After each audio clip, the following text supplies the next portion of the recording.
Boa noite a todos, bem-vindos a mais uma live com o psicanalista Pedro Eliodoro Tavares. Uma live extremamente importante. Ó, Pedro entrou. Viu como foi facinho, Pedro? Eu fiquei na última live, deu um certo nervosismo assim que não tava entrando, demorou um tempão para entrar. Não, mas sabe que teve uma live com, acho que o Wilson aqui do Hospital das Clínicas de São Paulo, que eu tinha esquecido como é que entrava no modo ao vivo, estragando e ligando pra minha filha, dizendo: filha, como é que entra nesse troço, que eu não lembrava mais como. Enfim. Pedro Eliodoro Tavares, seja bem-vindo. O Pedro compõe o corpo docente da pós em psicanálise da Clínica Cultura do Hospital Santa Catarina de Blumenau. As lives que eu tenho feito são exclusivas com os professores dos nossos cursos, né? E o Pedro, inclusive, vai dar aula agora em outubro, né, Pedro? Mas antes da gente começar, queria apresentar um pouquinho o teu currículo, né? Hoje a live de hoje se intitula As Obras Incompletas de Sigmund Freud, Concepção, Situação Atual e Lançamentos Futuros, da editora Autêntica, né? Que é o tema da live de hoje, né? O Pedro é professor adjunto da área de alemão, Departamento de Língua e Literatura Estrangeiras da Universidade Federal de Santa Catarina. A gente se conheceu aqui na USP, né, Pedro? Há um tempão atrás, a convite do Duncan, né? Anteriormente, de 2011 a 2018, foi professor doutor na área de alemão, língua, literatura e tradução na Faculdade de Filosofia, a famosa FFLESH, da USP.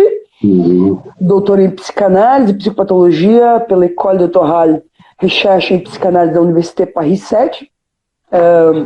Né, 2005 a 2008, bem como doutor em literatura pela Universidade Federal de Santa Catarina, né, pós-doutorado em pós-graduação em estudos de tradução, né, pela UFSC, investigando as traduções da obra de Sigmund Freud, pesquisador visitante em Berlim, na Alemanha, coordena com o Gil Cianini, da Autêntica, vocês dois estavam juntos naquela ocasião na USP, né? A coleção Obras Incompletas de Sigmund Freud, edição da qual é também o coordenador de tradução e revisor técnico, autor dos livros Versões de Freud, 7 Letras 2011, Fausto e a Psicanálise, pela Ana Blume, 2012, Freud e Schittler, Ana Blume também 2007, é grande o currículo do homem. Co-organizador de tradução e psicanálise, também pelas 7 Letras 2013, Psicanálise entre Línguas, 7 Letras 2016, e uma considerável experiência como psicanalista e professor de psicologia. Vamos lá. Pedro, conta um pouquinho pra gente. Bom, eu vou ler rapidamente o argumento da live de hoje, né, que eu acho que é importante. Pedro, todos os argumentos das lives são os convidados que fazem, né? Em nenhum país onde a psicanálise ganhou destaque, o debate sobre a tradução da obra de Freud ganhou tanto espaço quanto no Brasil. Isso certamente, pois ficamos reféns, até a entrada da obra para o domínio público em 2010, de uma tradução indireta e com muitos problemas. Essa aparente desvantagem nos traz agora, paradoxalmente, a grande vantagem de pensar o impacto das diretrizes de tradução da obra de tal autor no estilo, na direção de tratamento e da prática clínica conforme a sua recepção. Temos a vantagem hoje de contar com diferentes projetos que privilegiam ora o Freud escritor, ora o pensador da cultura, ora o psicanalista. No caso da coleção da Autêntica, coordenada por psicanalistas e pensada sobretudo para o público especializado, primou-se por levar em consideração o amadurecido debate em torno do vocabulário, estilo e organização da obra freudiana. Nosso encontro visará tratar das diretrizes, concepções, organização e planejamento dos 10 volumes já lançados, bem como dos volumes vindouros. Começo, Pedro, com a pergunta: como é que começou, como é que surgiu, primeiro, o teu interesse pelo alemão e pelo interesse na tradução das obras, assim como surgiu a ideia, né, dessa nova tradução, né, para quem acompanha um pouco, né, as diferentes traduções que a gente tem, né, das obras completas do Freud, a obra da Autêntica assume um caráter muito autêntico, diria, original e inovador, né? Diferente da ideia dos volumes por ano, conforme estavam, né, colocados até o exato momento. Contigo a palavra, Pedro. Então, Michele, primeiramente queria te agradecer, né? Uma grande satisfação estar aqui tendo esse bate-papo contigo, né? Interessante isso, que a gente se conheceu num contexto, né, muito próximo, né? A gente estava lá, o Gilson e eu, falando justamente sobre, era bem no início ainda do projeto, né? Na época, lá na USP, no seminário do Critio, né? Era o primeiro volume lançado que foi sobre as afasias, inclusive eu comprei na ocasião. Isso, foi. A gente. Bom, depois eu vou até comentar mais ou menos como é que foi aqui as etapas, assim, né? Mas, né, bom, começando aí pela pergunta sobre o alemão, foi uma coisa, na verdade, né, que antes de eu entrar... Não, pessoal, escuta uma coisa, ele é mané da ilha que nem eu, nascido em Florianópolis, manezinho da ilha, tá tolo, rapaz. Então, estando em Santa Catarina, né, um estado com tantos descendentes de alemães, né, esse não é o meu caso, né, eu acabei, na verdade, fazendo, na época da escola, um intercâmbio escolar para a Alemanha, né, foi aí que começou o meu contato com a língua, com a cultura de expressão alemã, e foi uma questão, assim, na verdade, meio coincidência, porque eu coloquei uma lista de preferências, estava lá Holanda, Suécia, e acabei parando na Alemanha, né? Mas desde então, já na Alemanha, né, tive contato fui recebido com uma família, né, os meus pais emprestados, que eu brinco, né, os Gasteltern na época. A minha mãe emprestada lá era professora de alemão para estrangeiros. E os dois, na verdade, assim, bastante intelectualizados, né, me deram um livro do Freud naquela época ainda, quando eu estava começando a aprender alemão, coincidentemente, assim, né? Foi o primeiro livro que eu traduzi do Freud, foi o Compêndio de Psicanálise, na verdade foi o primeiro livro que me deram de Freud.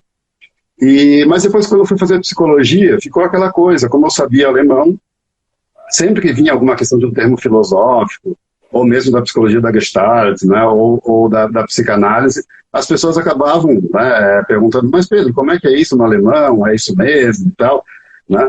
Então sempre teve para mim sempre houve para mim no contato, no interesse com a psicanálise, né, esse interesse também de voltar né, de um retorno, digamos, ao alemão do Freud, né? Isso sempre me acompanhou, assim, desde a graduação em psicologia. Até porque a celeuma dos termos como Trieb, né, não sei como é que pronuncia em alemão, mas sempre teve essa questão do instinto, a pulsão traduzida por instinto, sempre produziu muitos problemas na leitura dos próprios textos freudianos, né? E isso, assim, né, eu imagino que eu não esteja sozinho nisso, né, eu me lembro que me chamou muita atenção quando eu comecei a ter as aulas no curso de psicologia, nas aulas de psicanálise, que a gente tinha a edição Standard brasileira, né, que era uma versão feita a partir da versão inglesa, da Standard Edition, né, e o professor falava sem nenhum pudor, né, onde está escrito instinto, risque e coloca impulsão, onde está escrito catexia, risque e coloca investimento, onde está escrito anáclise, risque e coloque apoio, enfim, né, mas como assim, né? A gente vai ficar agora reescrevendo um livro que está traduzido. Né? Assim, não, tem que ter legenda, né? Pois eu achava aquilo muito estranho, né? E foi me causando essa curiosidade, assim. Depois até, essa minha relação com o alemão e com a psicanálise, na verdade, como você colocou aí na minha apresentação, né? Primeiro eu acabei me aproximando mais da literatura, né? Da psicanálise com a obra do Schnitzler, que é um autor austríaco, contemporâneo do Freud, que o Freud escreve a carta dizendo que sempre evitou por um medo de encontrar nele seu duplo artístico, né? Tinha isso, o Freud sempre foi um grande artista da palavra, né? E esse é um dos grandes desafios na tradução do Freud. As pessoas, os psicanalistas, sobretudo, né, se debruçam muito nessa questão da precisão conceitual, mas às vezes acabam esquecendo também esse grande desafio de ser um escritor, né, que foi elogiado por ninguém menos que Thomas Mann, Stefan Zweig, o próprio Hermann Hesse, o próprio Einstein, né, que elogiava essa grande capacidade da escrita mesmo, né, quer dizer, da beletrística, da argumentação, da retórica, que o Freud tinha, além da apresentação ali, né, e formulação de uma teoria que embasa a prática clínica da psicanálise. Né? Mas então, né, falando aí um pouco de como é que as coisas foram se moldando, né, foi por essa via. Né? E eu estava me dando conta agora, antes de começar a live, que hoje é aniversário da morte do Freud. Né? Hoje faz 82 anos que ele faleceu, né? E isso tem tudo a ver também com essa questão que você falou do domínio público, né? Porque foi em 2010 que, né, quer dizer, que a obra do Freud entra para o domínio público. Por que isso? Né? Só para as pessoas entenderem. Até 70 anos depois da morte de um escritor, a obra entra em domínio público a partir de 1º de janeiro do ano seguinte. Então, Freud morreu em 39, em 23 de setembro de 2009, completou 70 anos. A partir de 1º de janeiro de 2010, a obra estava em domínio público. E ali, né, foi que eu fiz esse pós-doutorado na época na PEGET, né, que resultou até nesse livrinho aqui no Versões de Freud, né, que era analisando toda essa situação, quer dizer, porque recém tinham começado a aparecer as primeiras traduções livres, né, livros de direitos autorais, né, então livres também do ponto de vista da concepção de Freud, da busca por um determinado perfil de público leitor, né, e ali começaram a surgir projetos muito interessantes, muito sólidos, de tradução da obra do Freud. Né? Então, ali já havia para mim um interesse de estudar, né? Quer dizer, o rumo dessas diferentes traduções, né?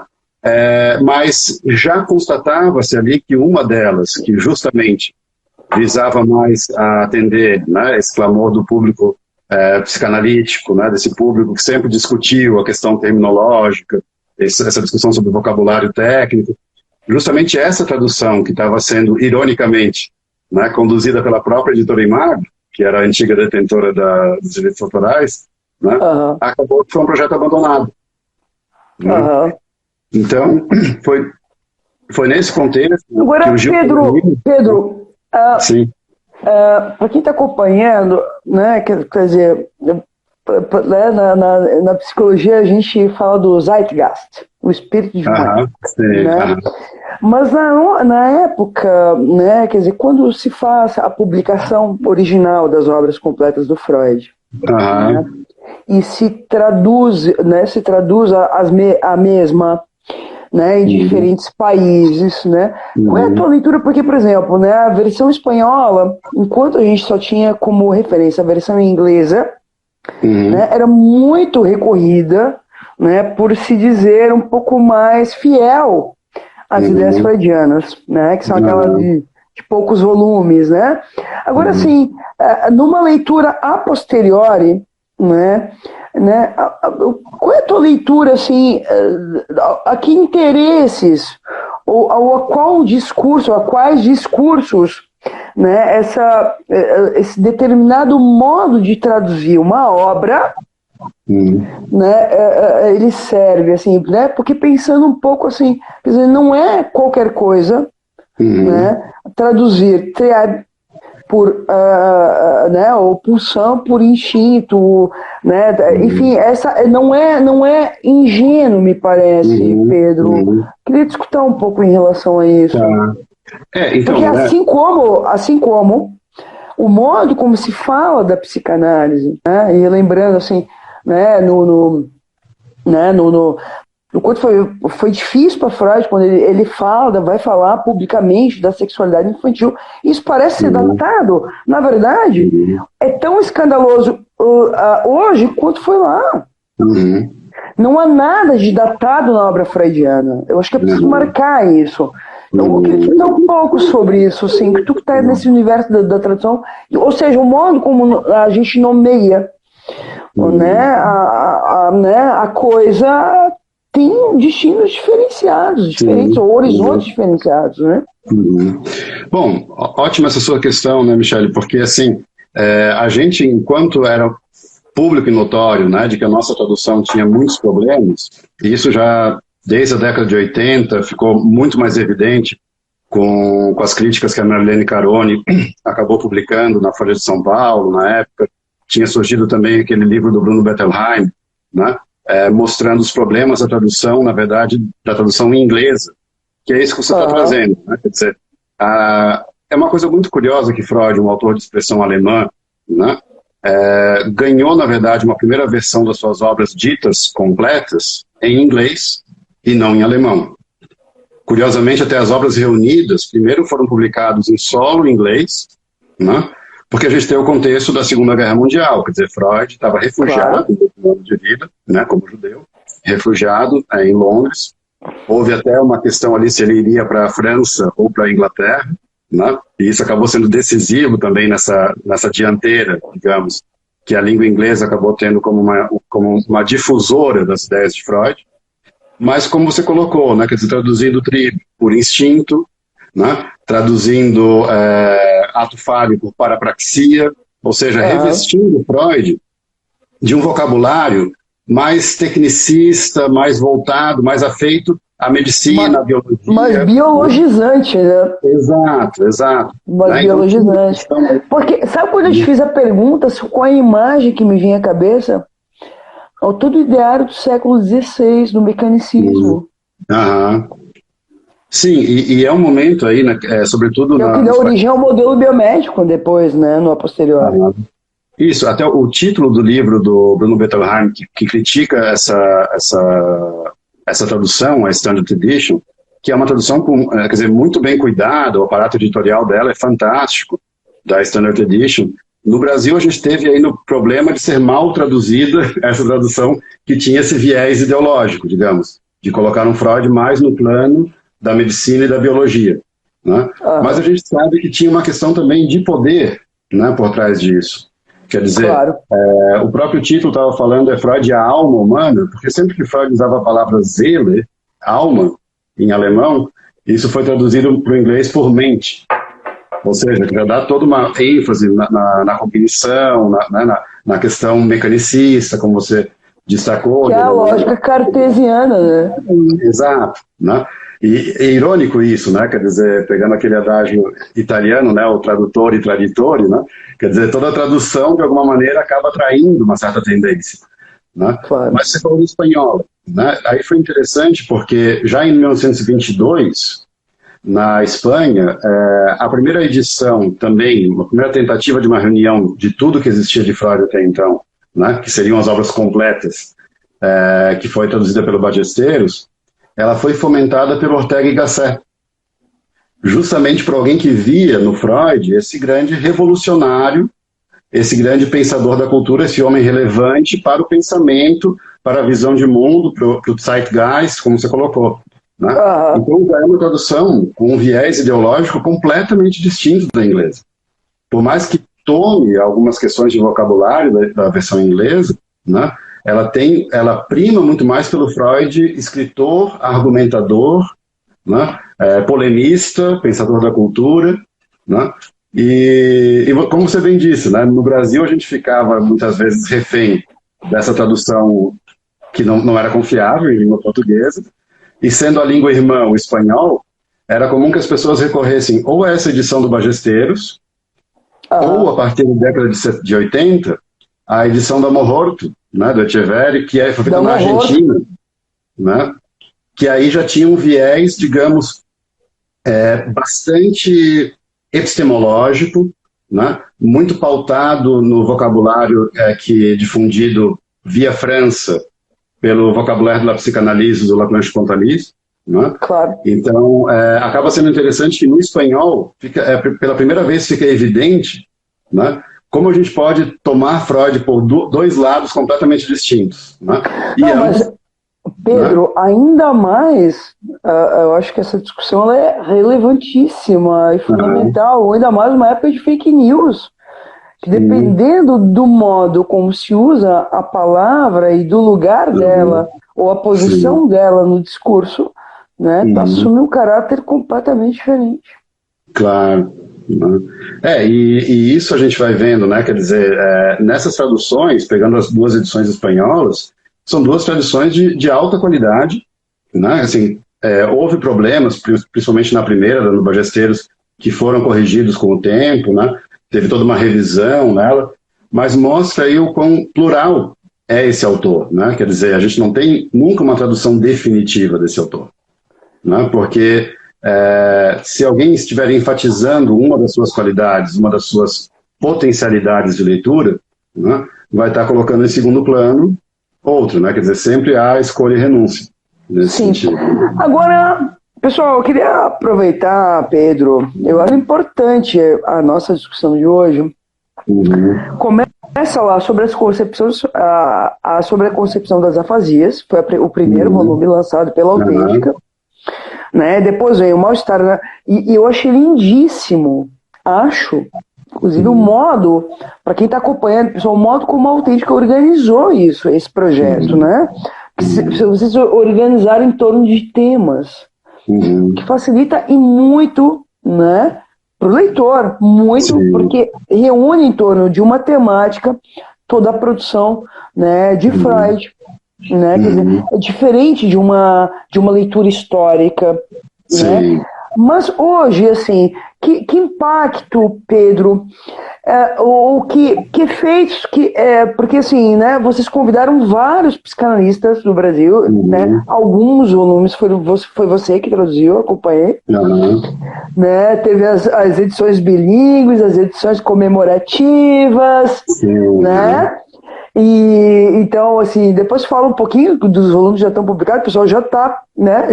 A coleção já está fechada nos 10 volumes ou virão novos títulos? Viviane está perguntando ali, depois tu responde. Mas assim, eu queria discutir um pouco, assim, que efeitos que né, essa nova leitura do texto freudiano produziu, né? Tanto em termos de discurso, quanto assim, e que efeitos tu acha que pode vir a produzir na clínica? Porque, veja, não é sem consequências o modo como uma teoria ela é lida, porque isso também, inclusive, diz da transmissão, da condução de uma análise, né, e do modo como a teoria, enfim, baliza, né, ou norteia, né, a vida de um sujeito. Tá, joia. Agradeço essa pergunta, porque ajuda também a falar um pouco do que foi a nossa proposta, assim, né? Eu comentei na época, né, foi o Gilson Iannini, né, você comentou que ele era professor na UFOP na época, depois, hoje é professor na UFMG, no Departamento de Psicologia, né, ele já coordenava na época, na Autêntica, a coleção Filô, né, até porque na época ele também é professor de filosofia, né, ele sempre teve, enquanto ele teve mais essa relação da psicologia com a filosofia, eu tinha da psicologia com as letras, né. E aí a gente, quer dizer, a psicanálise que a gente pensava, né, na academia passava muito por aí também. Mas quando a gente pensou na questão do título Incompletas, né, foi justamente uma provocação, né, a ideia justamente de tirar essa roupagem, né, de algo muito bem acabado, de algo muito bem adaptado, né, que você pode fazer, né, na sua leitura, lendo cronologicamente, alguma coisa assim.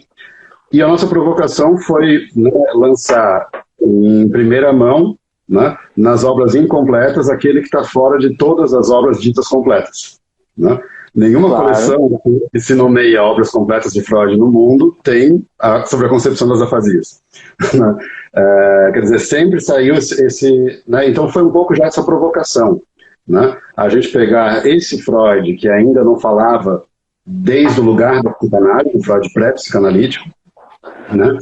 Mas já, por exemplo, apresentando o quanto que ele antecipa, mesmo no paradigma da neurologia, o quanto que ele antecipa uma série de pontos de vista, né, de vocabulário, que vai ser fundamental para a gente entender essa demarche, né? Quer dizer, de como que o pensamento dele vai se formulando, saindo da neurologia, da psiquiatria. Não, eu lembrei do projeto ainda.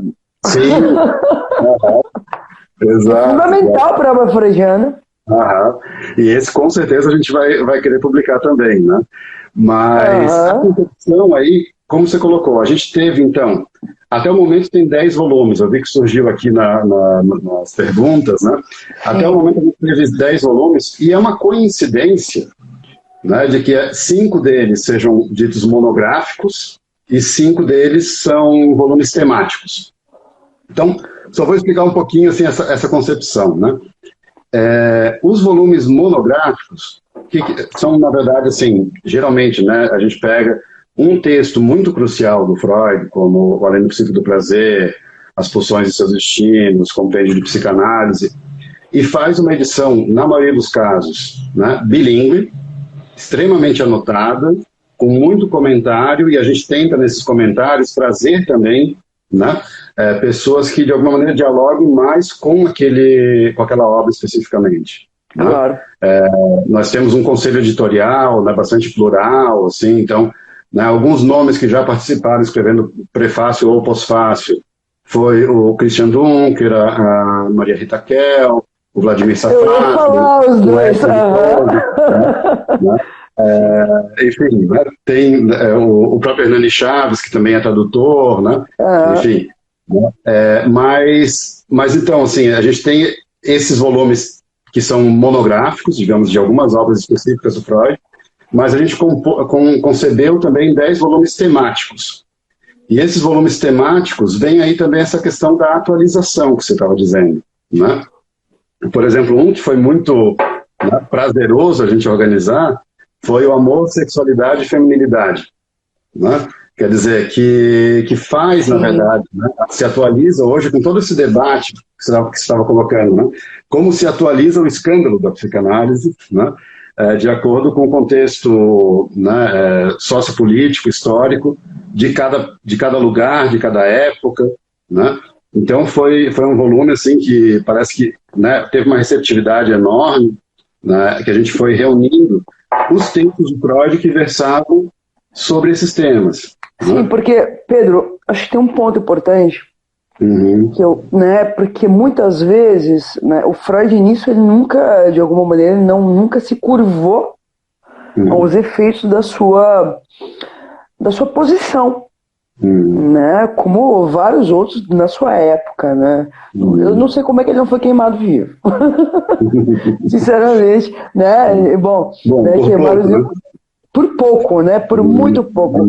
Mas a gente vê uma certa tendência hoje nos cursos de psicologia, principalmente a partir das teorias do desenvolvimento, uma certa tentativa de pasteurização da psicanálise. Tanto, por exemplo, né, eu falei, e eu sempre gosto de marcar, eu sou muito sincera.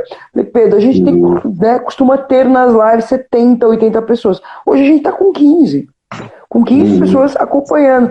Porque acho que, de alguma maneira, né, a gente também vive uma certa lógica de uma sociedade do espetáculo, em que o tema que me interessa, bem na lógica do discurso do capitalista, é o tema que eu vou. É o tema abocanhado, consumido, percebe? Né? E aí eu acho que é lindíssima a live de hoje. Lindíssima, Pedro. Sabe por quê?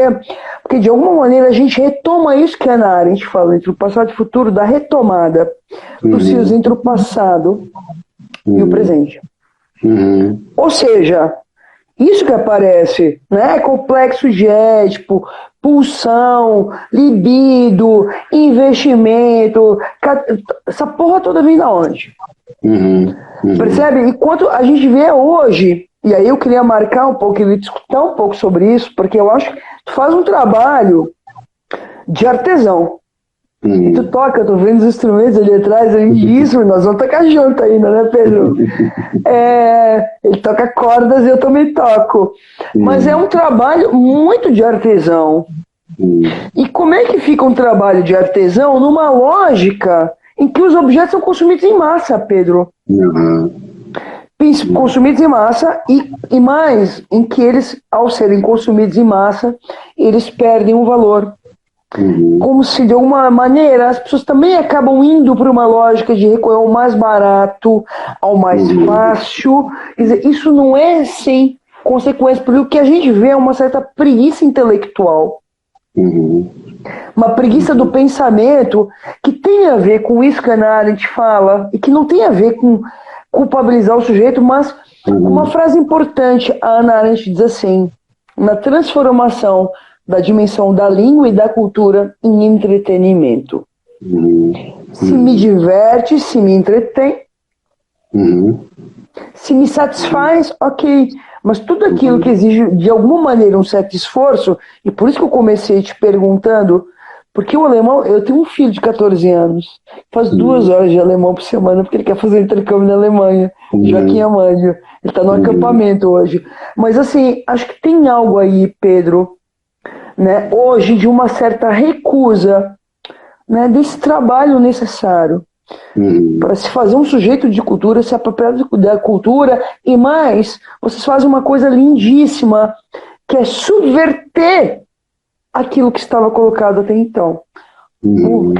É louvável o trabalho de vocês. Queria discutir um pouco sobre isso, porque veja a intervenção que vocês fazem e o ato passa por isso, Pedro. Contigo a palavra.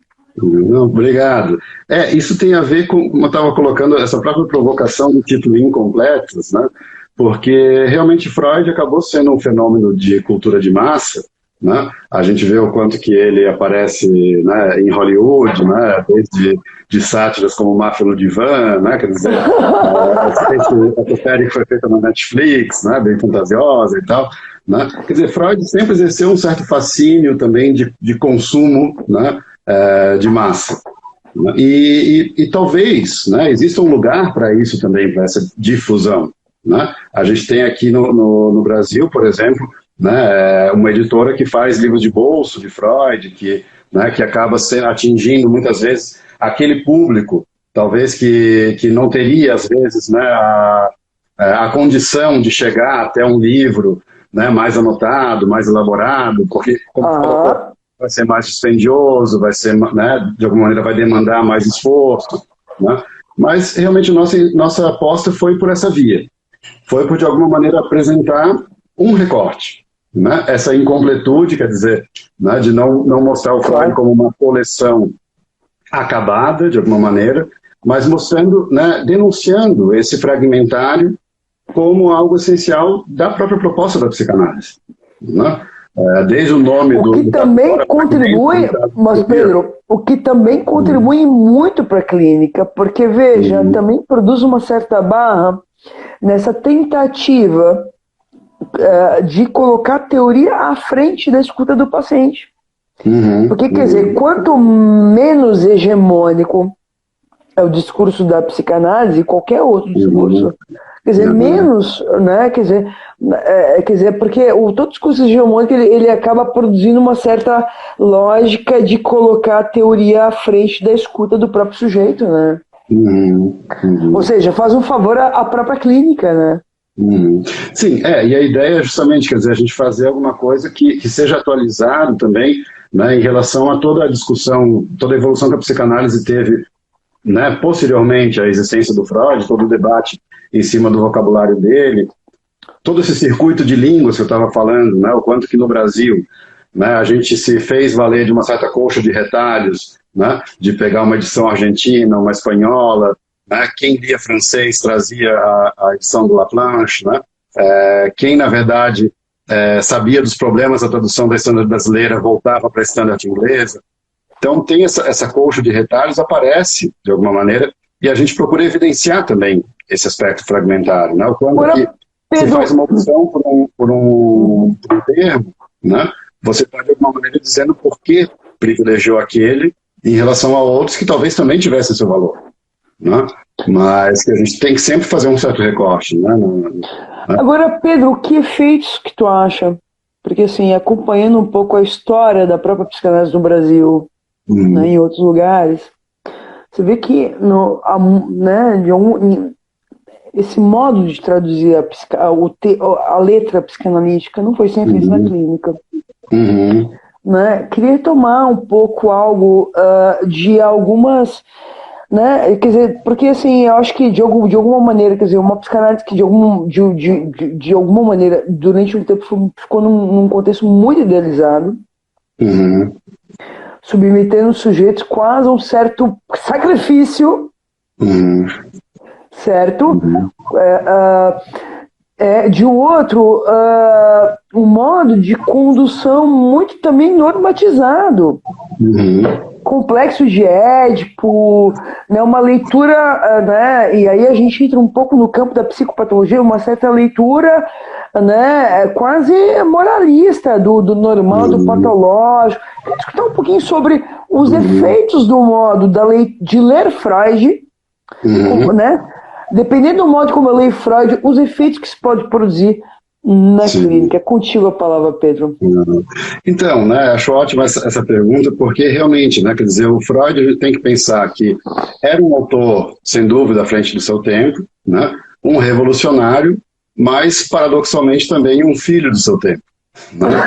Então, digamos, a história do Quando em Roma, né, Fale como os Romanos, se a gente pega um texto como Os Três Ensaios sobre a Teoria da Sexualidade, né, a gente vê que todo o vocabulário que está sendo utilizado ali é um vocabulário que coloca tudo aquilo que foge, digamos, né, de um certo padrão moralmente estabelecido, né, e aí tem a medicina para chancelar o que é o normal e o patológico, tem o direito para chancelar o que é o criminoso e o que é o que pode ser permitido, né? Mas quando Freud fala das aberrações sexuais, por exemplo, tem uma questão bem interessante, né, de a gente pensar esse Quando em Roma Fale como os Romanos, porque o Freud pegava um vocabulário que era dos seus pares, né, mas subvertia toda aquela lógica, né, de uma exclusão da diferença, né, de alguma maneira de uma visão moralizante ou de uma certa teleologia, né, a respeito de uma ortopedia do que seria a boa, né, a boa normalidade.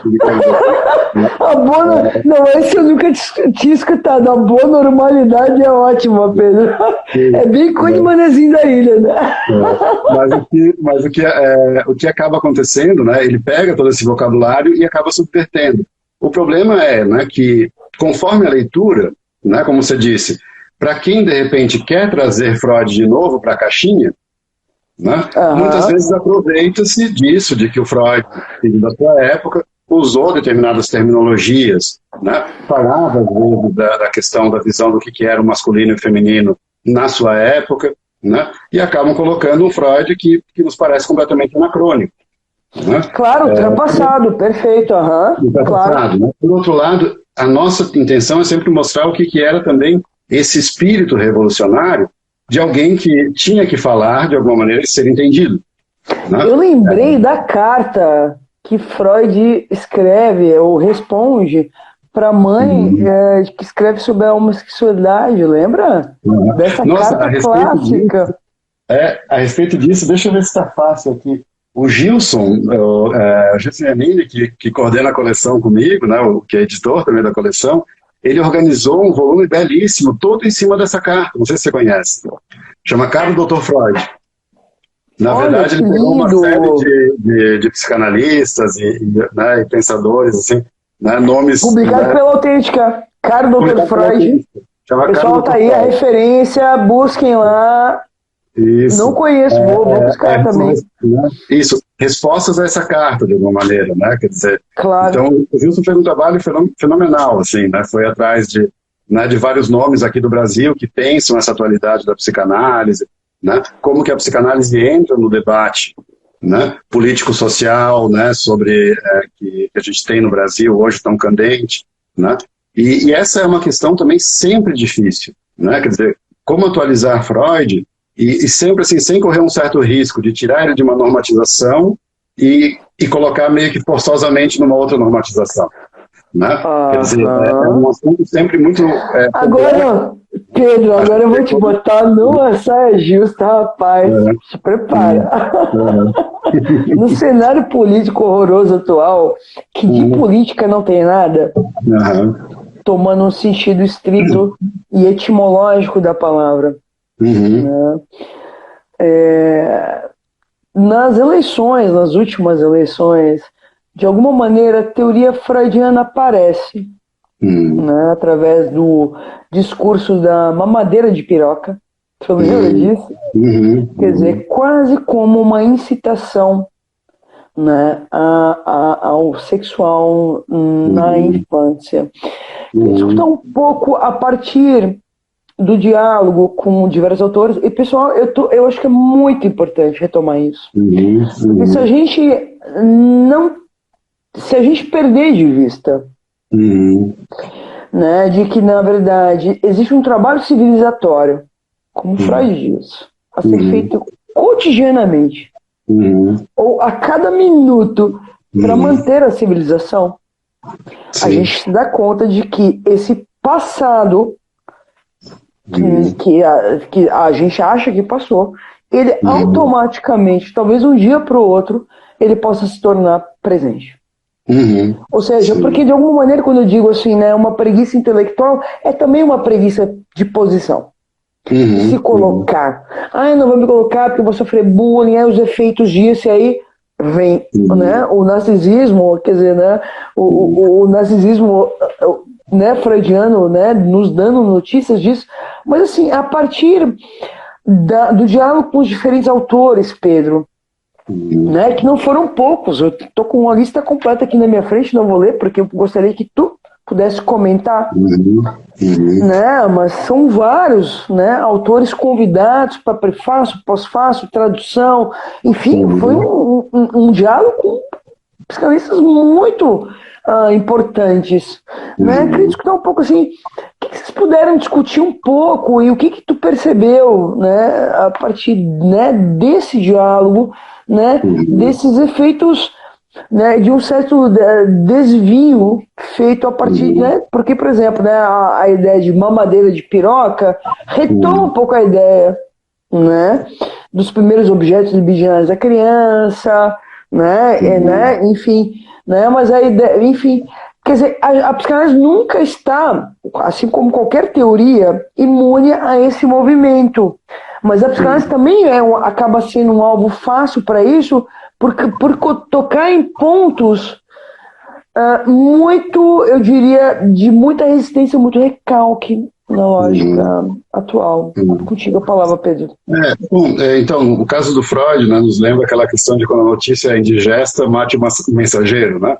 E claro, né, se deturpou muito na época, e era um prato cheio numa Alemanha e numa Áustria que chocava o ovo da serpente do nazismo, né, que justamente um judeu, né, estivesse propondo nessas questões escabrosas de que haveria, né, desejo sexual na infância, de que o primeiro objeto de namoramento seria, né, os genitores, e, né, do complexo de Édipo, tudo isso, né?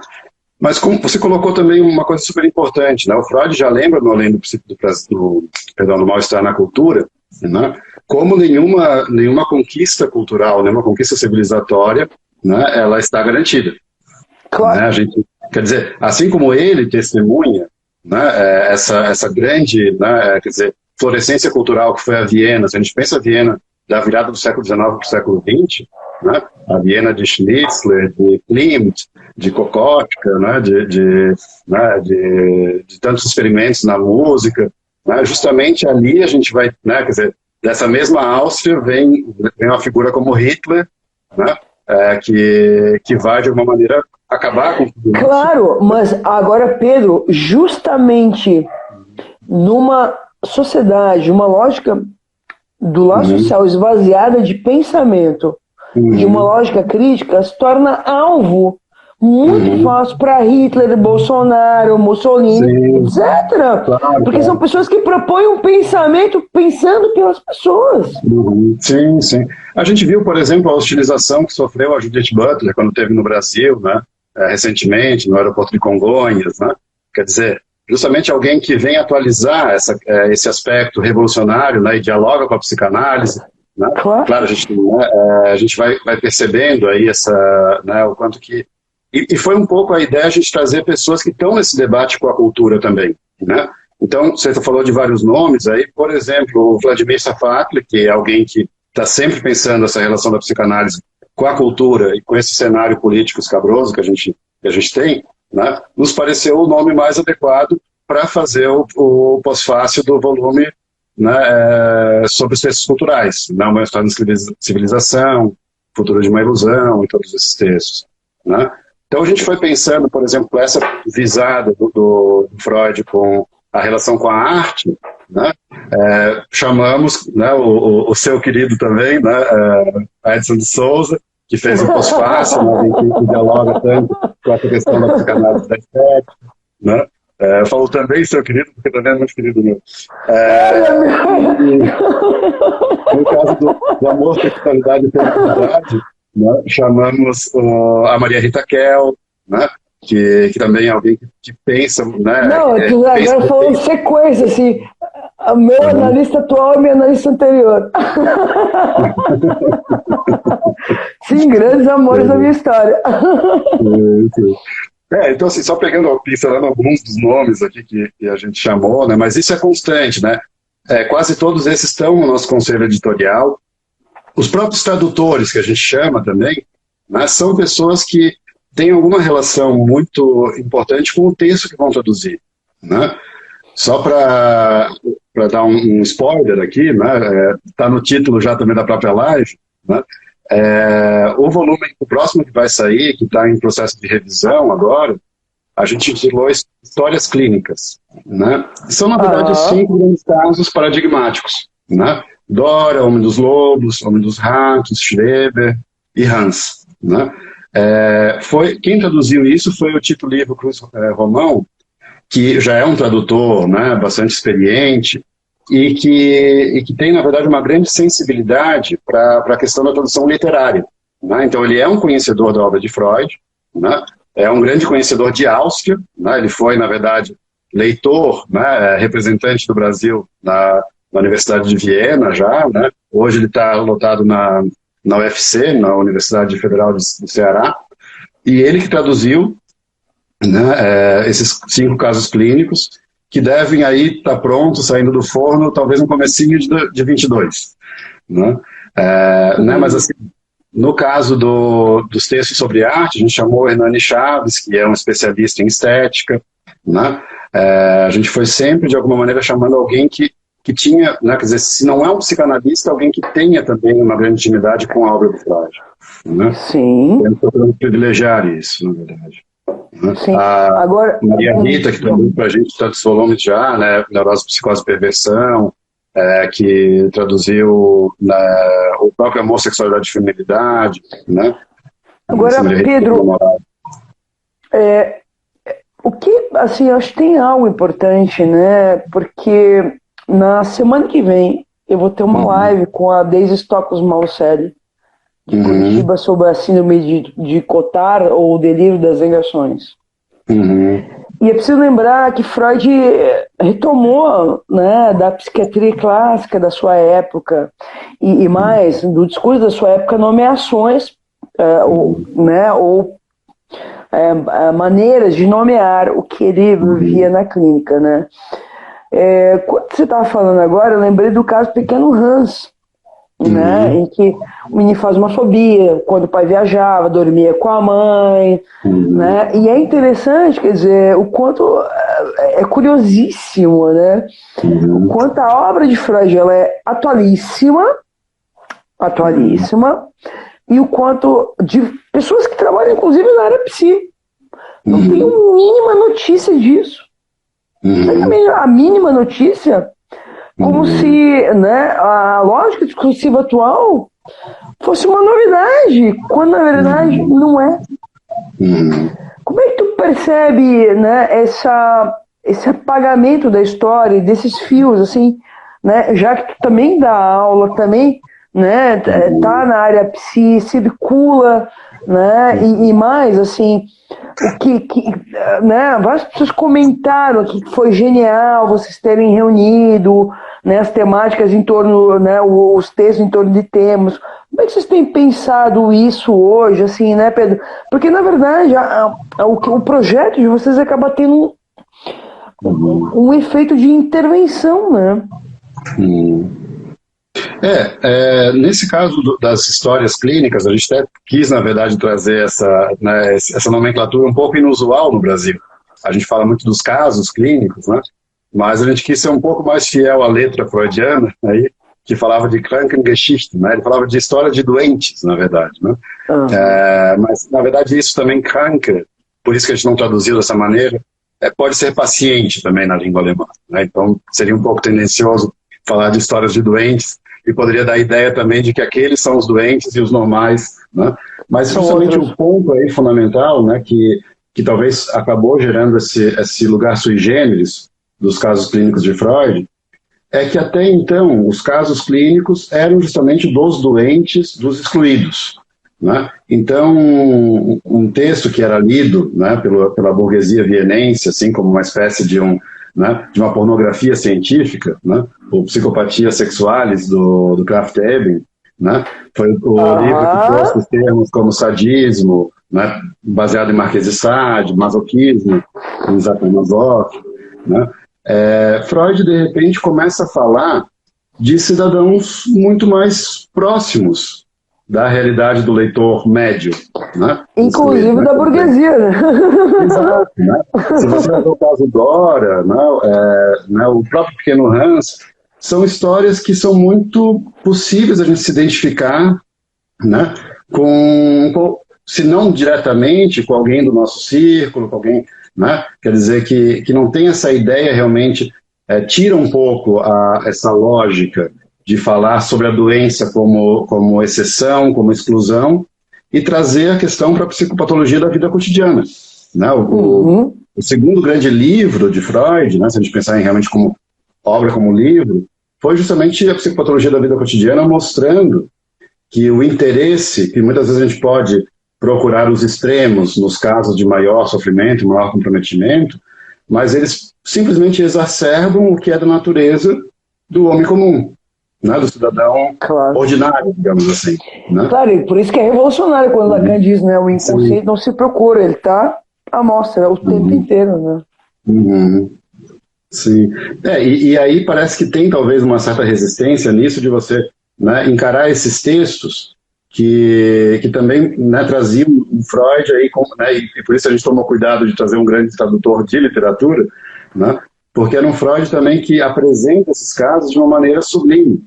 Ele até se queixava que muitos vienenses na época procuravam ler esses livros como uma espécie de romana clé, né, de romances de chave, que não sabemos quem será essa mocinha que está sendo descrita aqui como Dora, né, e tal, mas que traziam essa coisa meio apimentada, né, de estar falando, de repente, de maneira mais, né, direta, sobre assuntos que os tabus da época não permitiam, né, sobre a sexualidade, né, as diferentes orientações sexuais que apareciam nessa jovem que poderia ser identificada, né, com as filhas da burguesia, né, as moças casadoiras, né, da sua época. Casadoiras, Né? Enfim, não, né, isso criava um certo mal-estar também, né? Sim, mas eu tô lembrando, né? Eu acho que tem algo aí, né? Por exemplo, a questão do suicídio, né? Hoje, né?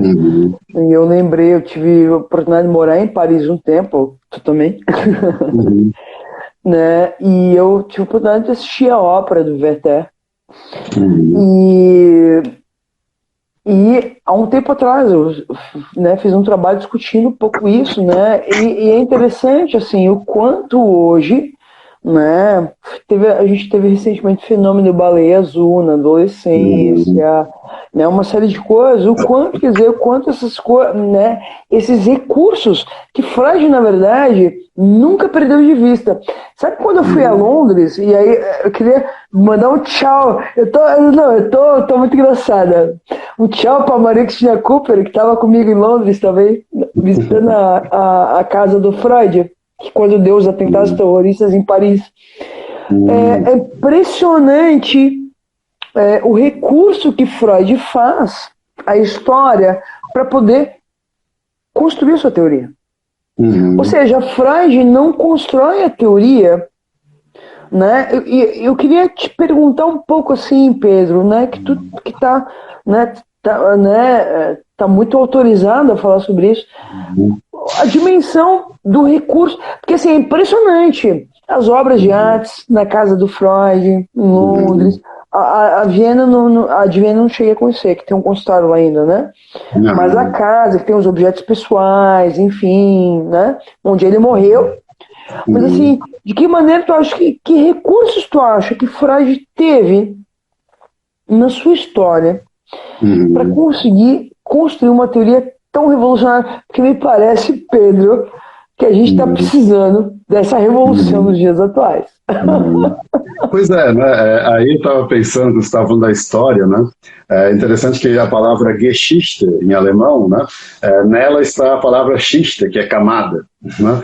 Então, né, o próprio Wilhelm Flusser, que é um pensador que eu tenho estudado bastante, assim, ele usa esse trocadilho, né? As camadas da história. E é um pouco o que o Freud mostrava, mesmo, por exemplo, quando Freud compara, né, a cidade de Roma com o inconsciente, né, ele mostra que em Roma, quem anda pelas ruas de Roma testemunha, né, esses resquícios de várias épocas. Então você tem o Coliseu, que remete à Roma antiga, né, daí o mármore retirado do Coliseu, né, foi usado para construir o Vaticano, né?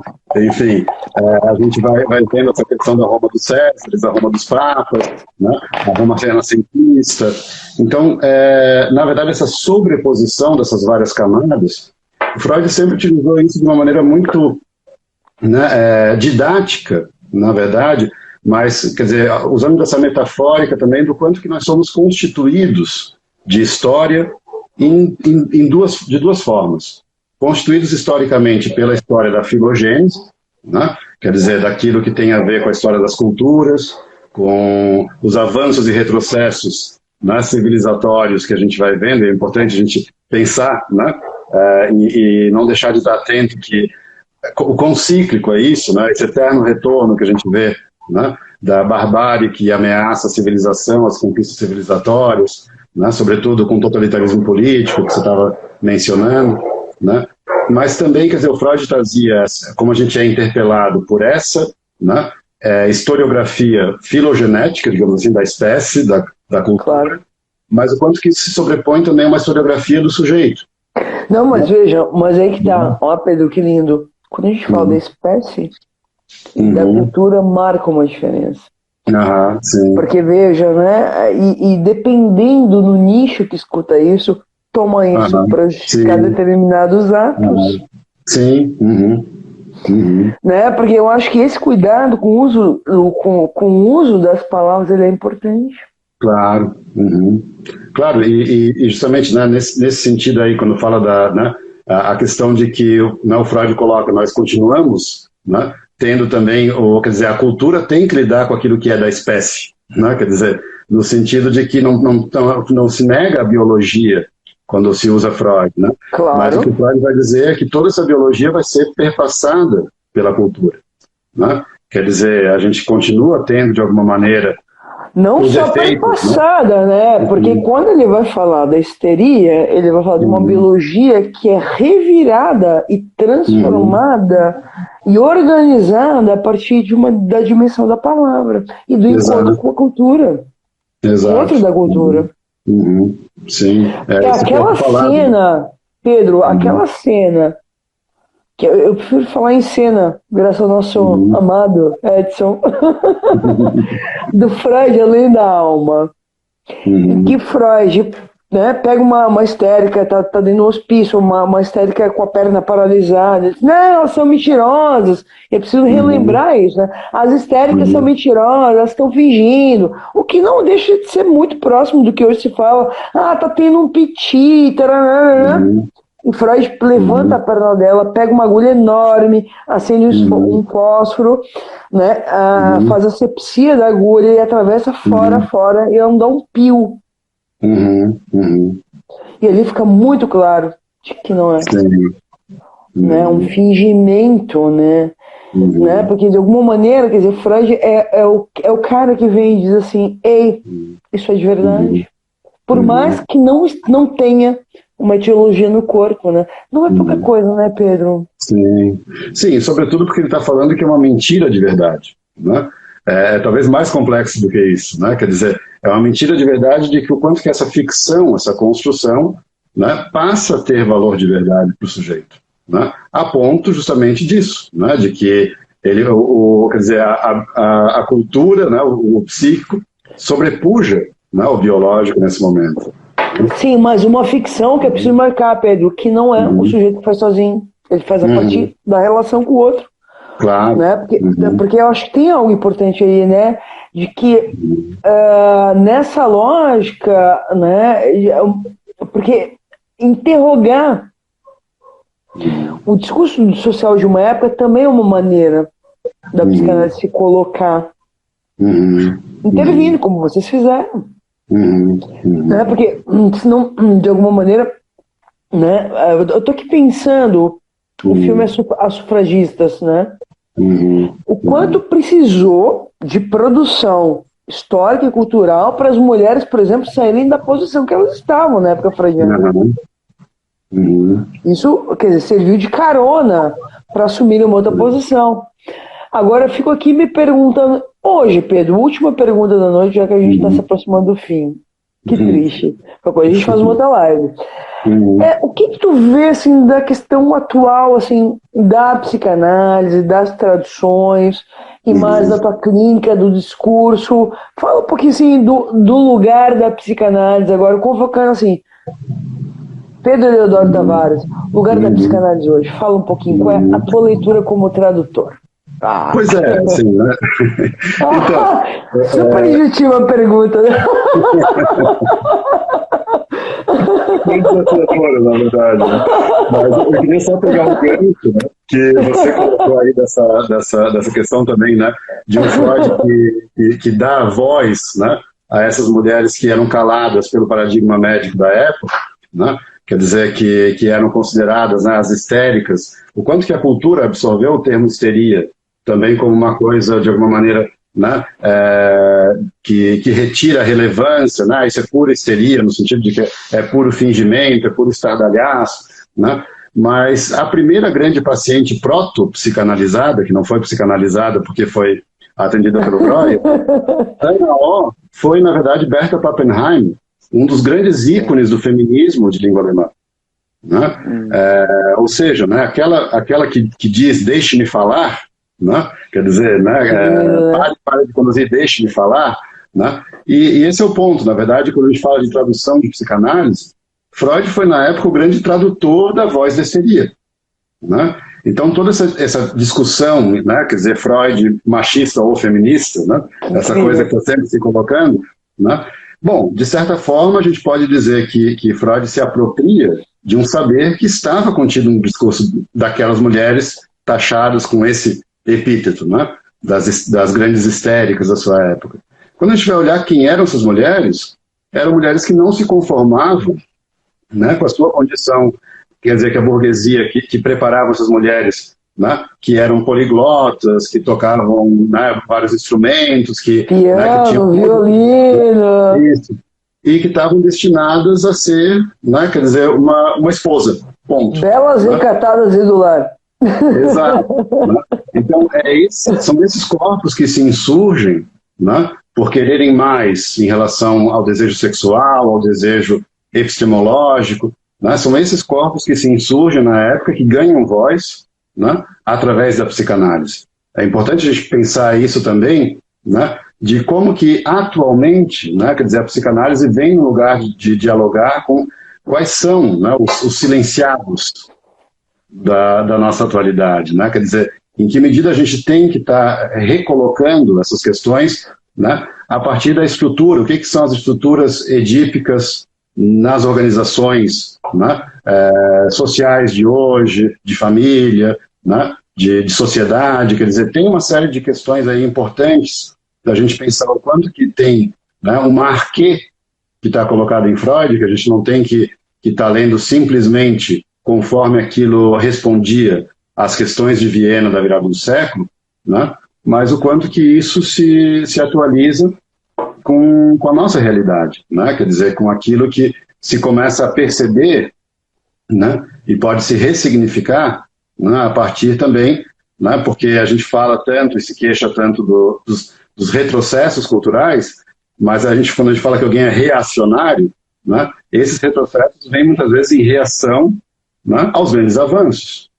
né? Claro. Quer dizer, né, se na época Freud tinha que falar, quer dizer, tinha que desconstruir a ideia de que, né, de aberrações sexuais, né, para aquilo que minimamente fugia de uma sociedade, né, burguesa vitoriana, né, certamente que hoje, inclusive, do ponto de vista legal, já existem grandes conquistas, né, que atualizam, na verdade, o que é esse debate. Né? Quer dizer, as resistências reacionárias continuam existindo, mas a gente tem que ir repensando também isso. Né? Agora, Pedro, agora eu acabei de fazer uma escuta linda do que você está falando, porque tu está dizendo algo muito precioso. Porque, de alguma maneira, a gente teve também psicanalistas que se colocaram, né, ou alguns sujeitos se colocaram como porta-vozes dos silenciados, também poupados de uma dimensão de se colocarem como autores. Estou lembrando aqui da figura dos psicanalistas, a aeromoça, que eu brinco, né? O paciente fala quase uma múmia, que não fala nada.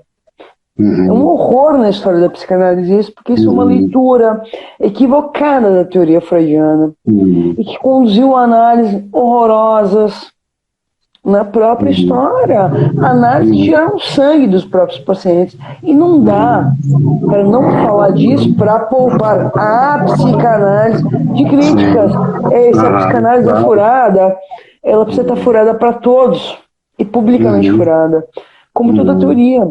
Porque qualquer teoria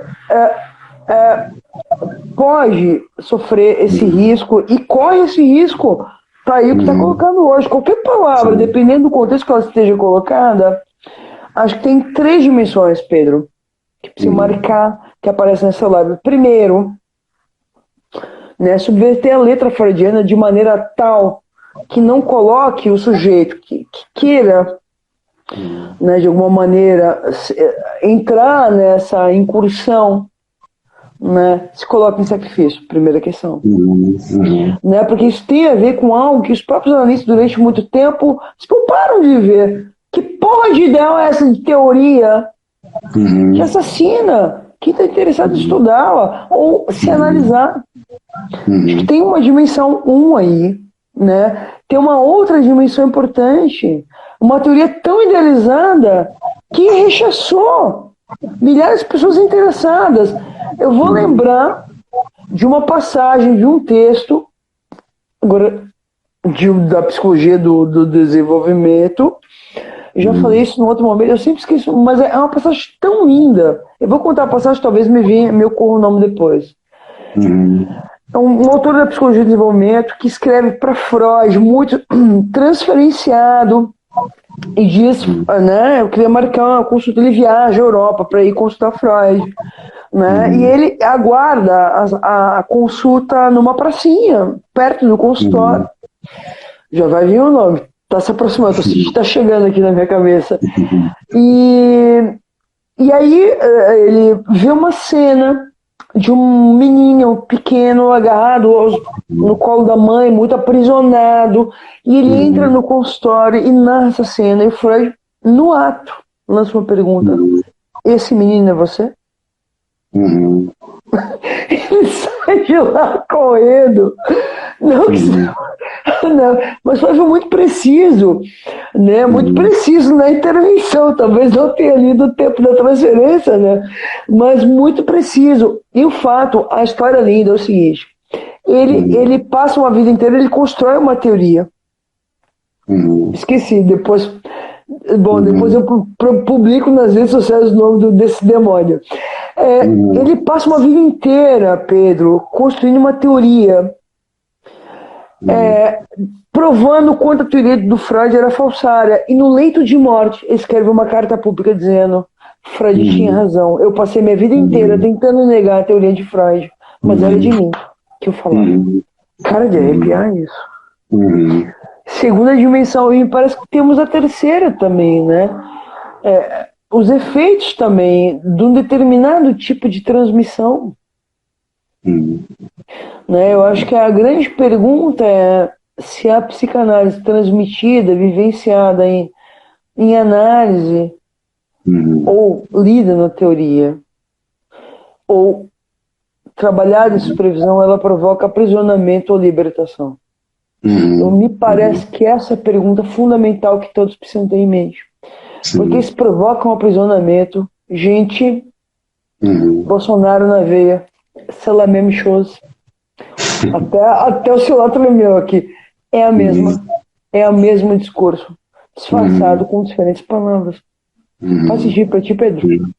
Sim, total sentido, né? Pensa aí Lacan, né, dizendo que a resistência é sempre jornalista, né? E, na verdade, a psicanálise sempre teve esse grande desafio. Se a gente pensa, o próprio Freud, autor de Psicologia das Massas, Análise do Eu, né, mostra aí que, né, toda tentativa de instituir, né, uma agremiação, uma instituição, sempre sofre esses perigos, né? Quer dizer, essa resistência, de alguma maneira, de você moldar, né, uma determinada forma de agir, de pensar, de um uso do discurso, né?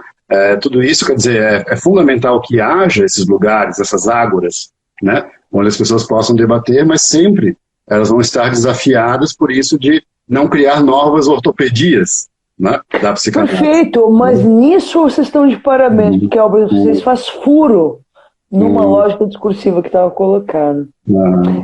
Pedro, chegamos ao fim. Tão lindo, cara. Tão lindo, de verdade. Queria mandar um beijo pro Wilson, pro Iannini. Gilson. O Gilson, é que eu tinha falado do Wilson antes, enfim. Do Gilson e Iannini, lembra do início que eu falei do Wilson, que eu esqueci o negócio lá no início da live? Enfim, mandar um abraço pro Gilson da Autêntica, parabenizar o trabalho da Autêntica pelo lindo trabalho que tem feito. Também, Pedro, vou recebê-lo em breve em Blumenau. Né? A gente tem um seminário aberto ao público, te agradeço imensamente. Eu vou encerrar a live porque eu tô com medo que o Instagram vai encerrar por mim e eu não costumo deixar que os outros encerrem a minha própria história. Nem a nossa. Eu acho que nisso queria marcar um pouco a importância da posição, assim, da tomada, porque eu acho que quando vocês tomam posição, vocês também forçam uma tomada de posição dos leitores. E eu acho que isso entra numa certa uma certa contribuição à lógica civilizatória tão urgente nos dias atuais. Tá bom, Pedro? Bom, pelo menos haja uma sacudida de posição, já é melhor do que uma tomada de posição, já é um começo, né? Perfeito. Pedro, beijo, obrigada. Até breve, né? A gente vai falando. Obrigadão demais. Beijo, pessoal. Obrigado a todos pela presença. Tchau, tchau. Obrigado a todos. Um abraço. Tchau, tchau.